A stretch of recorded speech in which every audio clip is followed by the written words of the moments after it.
માળિયાહાટી ગ્રામ પંચાયત સંચાલિત ગર્લ્સ હાઈસ્કૂલમાં બાળ વિજ્ઞાન મેળાનું આયોજન કરાયું હતું। ગ્રામ પંચાયત ગર્લ્સ હાઈસ્કૂલ યોજાયેલ બાળ મેળામાં નાની બાળાઓ દ્વારા અનેક વિજ્ઞાનની વિશિષ્ટ કૃતિઓ રજૂ કરાઈ છે। બાળાઓની વિજ્ઞાનની કૃતિઓ જોઈ બાળાઓને અભિનંદન આપી કૃતિઓને સરાહી હતી અને આ તકે શાળાના આચાર્ય, શિક્ષકો, સરપંચ જીતુભાઈ સિસોદિયા, વાલી મંડળના મહેન્દ્રભાઈ ગાંધી સહિતના આગેવાનો ઉપસ્થિત રહ્યા હતા અને બાળાઓને પ્રોત્સાહિત કર્યા હતા।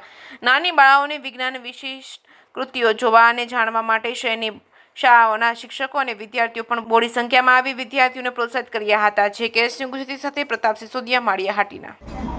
નમસ્કાર, મારું નામ સિંધુ મોનિકા। હું શ્રી ગ્રામ પંચાયત ગર્લ્સ હાઈસ્કૂલ માળિયાહાટીમાં અભ્યાસ કરું છું।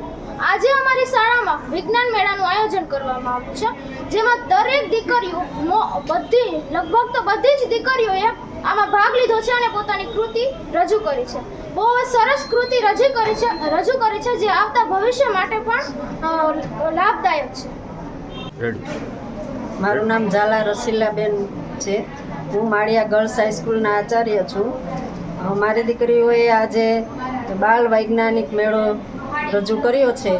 ખૂબ ઓછા સમયમાં ખૂબ સરસ મહેનતે એણે કલ્પના ચાવલા બનવાનો પ્રયત્ન કર્યો છે અને ભવિષ્યમાં એ બની અને બતાવે અને મારું સ્કૂલનું નામ ખૂબ રોશન કરે એવી શુભેચ્છા। મહેન્દ્ર ગાંધી, પ્રમુખ વાલી મંડળ માળિયાહાટીના।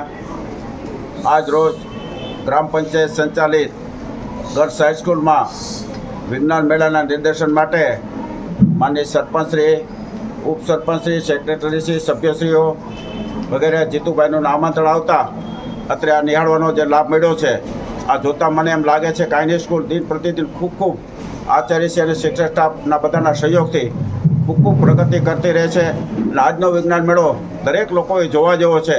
આ બાળાઓએ કેટલું બધું ઉત્કૃષ્ટ રીતે કેટલી પ્રગતિ કરી છે એનો ખ્યાલ છે। જ્યારે આ પરિણામ આવે છે, રિઝલ્ટ, ત્યારે પણ બધા ખૂબ સારા હોય છે। એમ આ સ્કૂલ છે એ ખૂબ પ્રમુખશ્રી, આચાર્યશ્રી અને શિક્ષક સ્ટાફના સહયોગથી ખૂબ પ્રગતિ કરે છે અને આ દીકરીઓ છે બે ઘર ઉજાડવાની છે ત્યારે આવતીકાલના એ ભાવિ ભવિષ્યના હાથમાં છે ત્યારે આ માટે ખૂબ એને અનુમોદના આપું છું, ખૂબ એને ધન્યવાદ આપું છું, પ્રોત્સાહિત કરું છું અને આ સ્કૂલ ખૂબ દિન પ્રતિદિન પ્રગતિ કરતી રહે અને માળિયાનું નામ રોશન કરતી રહે અને આ દીકરીનું ભવિષ્ય સારું બને એવી આશા અપેક્ષા સાથે બધાને ખૂબ ધન્યવાદ અને અભિનંદન આપું છું।